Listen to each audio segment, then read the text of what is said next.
Sir ৫ বছর দালালদের কথা শুনবেন না।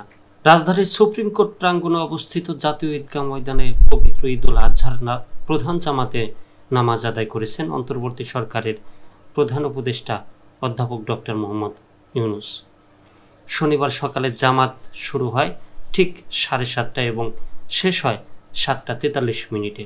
এ সময় দেশবাসীর উদ্দেশ্যে তিনি বলেন, সবাইকে ঈদ মোবারক, সবাই দেশের মঙ্গলের জন্য দোয়া করবেন। প্রধান উপদেষ্টার সঙ্গে এই জামাতে অংশগ্রহণ করেন প্রধান বিচারপতি, সুপ্রিম কোর্ট ও হাইকোর্ট বিভাগের বিচারপতি, উপদেষ্টা পরিষদের সদস্য, বিভিন্ন রাজনৈতিক দলের নেতা, সরকারের ঊর্ধ্বতন কর্মকর্তা এবং ঢাকায় নিযুক্ত বিভিন্ন মুসলিম দেশের কূটনীতিক সহ হাজারো ধর্মপ্রাণ মুসল্লি। মোনাজাত শেষে বাইতুল মোকাররম জাতীয় মসজিদের খতিব মুফতি মুহাম্মদ আব্দুল মালেক এগিয়ে গিয়ে প্রধান উপদেষ্টার সঙ্গে কোলাকুলি করে ঈদের শুভেচ্ছা বিনিময় করেন। পরে ৩ উপদেষ্টার সঙ্গে ঈদ শুভেচ্ছা বিনিময় করেন প্রধান উপদেষ্টা।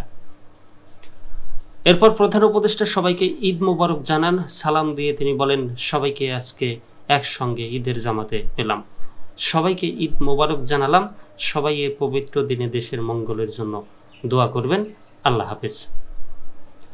তারপর প্রধান উপদেষ্টা নিরাপত্তা বলয়ের মধ্য দিয়ে সবার উদ্দেশ্যে হাত নাড়তে নাড়তে ময়দান ছাড়েন। উপস্থিত জনতার পক্ষ থেকেও তখন শুভেচ্ছা জানানো হয়। জনতার মাঝ থেকে, স্যার আপনাকে ৫ বছর চাই, দালালদের কথা শুনবেন না, ৫ বছর স্যারের সব কথা বলতে শোনা যায়। এবারের ঈদের প্রধান জামাতের আয়োজন করে ঢাকা দক্ষিণ সিটি কর্পোরেশন। সংস্থাটির জনসংযোগ বিভাগ জানায়, প্রায় ২৫,৪০০ বর্গমিটার আয়তনের মূল প্যান্ডেলে একসঙ্গে ৩৫,০০০ মুসল্লি ঈদের নামাজ আদায় করেন। নারীদের জন্যও ছিল আলাদা নামাজ আদায়ের ব্যবস্থা। অনেক শিশু বাবা মায়ের হাত ধরে জামাতে অংশ নেয়। ময়দানে ছিল উৎসব মুখর পরিবেশ।